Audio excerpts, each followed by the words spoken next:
So I'm here with Sam Cannon, who is organising this year's Cannabis Industry Awards that were announced yesterday. Sam, tell us more about them. Yeah, thanks, Neil. So we are back for the second year at the Honourable Artillery Company, which is in central London. I'm actually round the corner from it at the moment. We were there last year. We launched on the 7th of November, which happened to fall in on the last day of Medical Cannabis Awareness Week, which definitely holds a special place in my heart, being a patient myself. And having the opportunity to um work alongside different patient groups and and different people in the industry. Now we can see these sort of events happening within Medical Cannabis Awareness Week. It helps hopefully drive the message home and help bring people together in what is at the top of all of our agenda, which is making medical cannabis more accessible and hopefully, going down the route to a fully legalized adult use market. Yeah, absolutely, 100%. For people who don't know who the Cannabis Industry Council are, I know you've been close to them for a while now, so maybe just a word about who they are, who they're comprised of, which sort of companies and people. Yeah, so the Cannabis Industry Council was formed in 2021, I do believe, if I've got my maths right. And it brought together a lot of the organisations from across the UK, whether that be clinics, whether that be pharmacies, whether it be advocacy groups, patient groups, to hopefully become one voice in trying to drive the right change in the UK. Due to the fact that there's been so much focus on the medical side, because that's where we seem to be falling into the way how we're rolling out the market in this country. It does have a big focus on the medical cannabis side of stuff, because it has to sit within what is actually legal in the country right now. But what I would hope is that all of the work that we actually do within the medical sector, as we're seeing around the world, hopefully that will roll out to a wider adult use market. But at the end of the day, we're not quite there yet. But the CIC is advocates for medical use, whereas certain organisations and individuals within the CIC would like to see a wider, more liberal market. But yeah, the CIC's got over 100 organisations as members right now. I think it's a great group of individuals, especially for sort of networking, and sort of like bringing people together who work the full spectrum of the, pardon the pun, of the cannabis industry, in bringing them together to hopefully try and align in the right way, to make the right changes that we all want to see. Yeah, absolutely. And you come at it from the patient perspective as well as the industry. So you've been a patient for a number of years, right? Yeah, so I mean, I've suffered from anxiety, depression. Apparently it was anxiety, depression until I got diagnosed with ADHD in 2020, which all of a sudden the penny dropped and made a lot of sense. So bing, Um, bing, yeah. yeah, and and then I've spoken to a lot of psychiatrists in my time. Unfortunately, at a young age, I lost my mum to cancer when I was 12, and apparently, when something traumatic like that happens in your life when you're so young, you have this lack of developmental stage within your teens, which potentially is caused by PTSD. A lot of you say PTSD, and a lot of people will say, "Well, what were you in the war? Were you in the army?" It's like, or you can have these other things that shock you when you're younger. And then you speak to a lot of doctors, and you have to take what they say. These guys have studied for a very long time, so you kind of hopefully trust them a little bit. And apparently, ADHD can stem from having PTSD at a young age. It becomes a bit Yeah. of a coping mechanism. If there's any doctors eventually watching this, love to discuss that, see if that is actually true or not, because I've been told by a certain amount of people. Anyway, from 2020, I was prescribed cannabis for ADHD, and not only do I see how it helps me when I have certain symptoms of ADHD. You could be waking up in the morning from having a bad dream and you're so highly strung up here that, having a vape on, on with whatever cannabis that you've been prescribed or have, can literally within 10 minutes bring you right down and you're back to yourself and you're comfortable and you want to go out there and you want to face the world rather than, carrying away and going, oh God, I can't face the day. And, from a patient perspective, you know, working with the likes of Hannah Deacon, who sadly isn't with us anymore, very, Yeah. very, very sadly. And I hope that, a lot of us can continue the work that, that she did.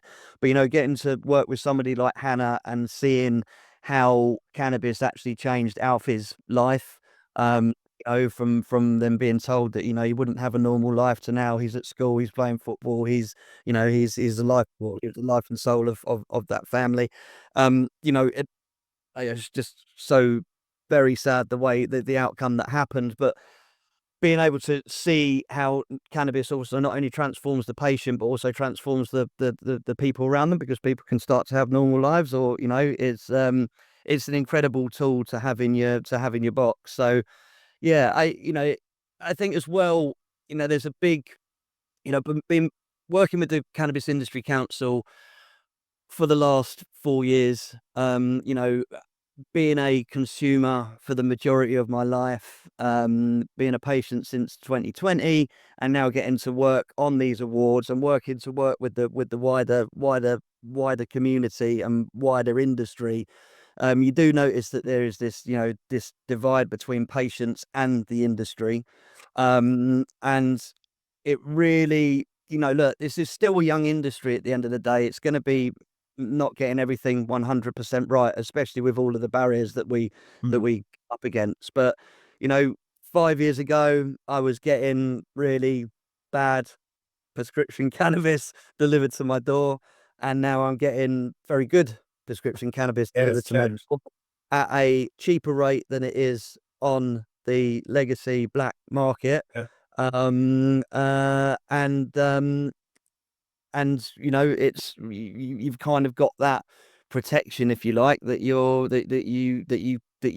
can consume it in wider Yeah. places and not, and not be not have any trouble. Although there are It's still well done, oh yeah. yeah, there are still some horror stories of, the fact that the police are not informed, and there's horror stories of driving, there's horror stories of just confrontation on the street.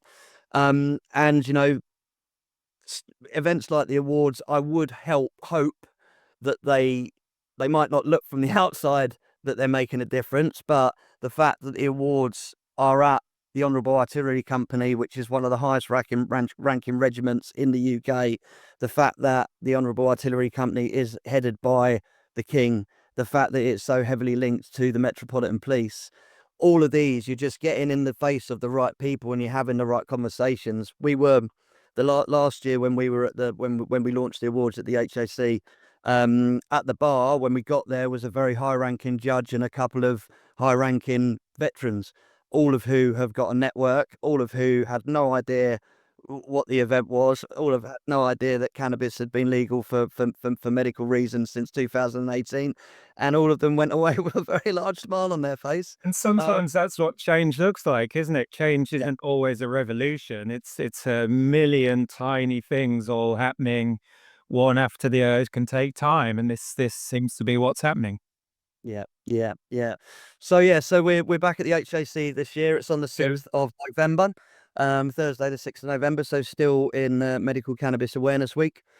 We celebrating obviously last year's winners, which was Dr. Callie Seaman and Heidi Whitman for winning the contribution to science and contribution to social impact. This year we have a number of other awards. We're doing the contribution to science and social impact. We also have an unsung hero award, which I would like to see many of the people who have you know Yeah. long standing time campaigners, people like Clark French, people like Guy Coxall. These individuals that have literally dedicated their life Yeah. to making the Behind right the change in scenes. this country. Yeah. Other awards that we've got, customer service. Go through, we'll see who gets nominated for that. We also have the Green Award, which is the environmental award, and one other one. So I should really know all of these there to the best of my ability. So we got Unsung Hero, Social Impact, Contribution to Science, Clinician of the Year. Go. There we are. The Green Award and Best Customer Service. Fantastic. Tell us what date it is again. So it's the 6th of November. It's being presented by Curaleaf Laboratories and EastCan, who thank you very much, Curaleaf Laboratories and EastCan, for stepping up and being the headline sponsors this year. That's allowed us to get the ground running. We've already sold a number of tables. We've got the likes of Unite Group, 4C Labs, Aqua Labs, Dalgety, Terracan, and a number of others that I'm sure will The usuals. most of the usuals, yeah. And we've got we've got those. yeah, we've got individual tickets on sale as well. So if companies don't want to go for a table, we had around 20 or 30 individual tickets sold last year, so that was great. It runs from 6:30 until 11. As I say, on the 6th of November, we have an after party at the Light Bar in Shoreditch, which we all cracked on at last year. Yeah. Very enjoyable. And the whole night is being organised by the Cannabis Industry Council, Drug Science, and the Medical Cannabis Clinicians Society. So I was like, all right, well, I'll hit stop there, but thanks very much.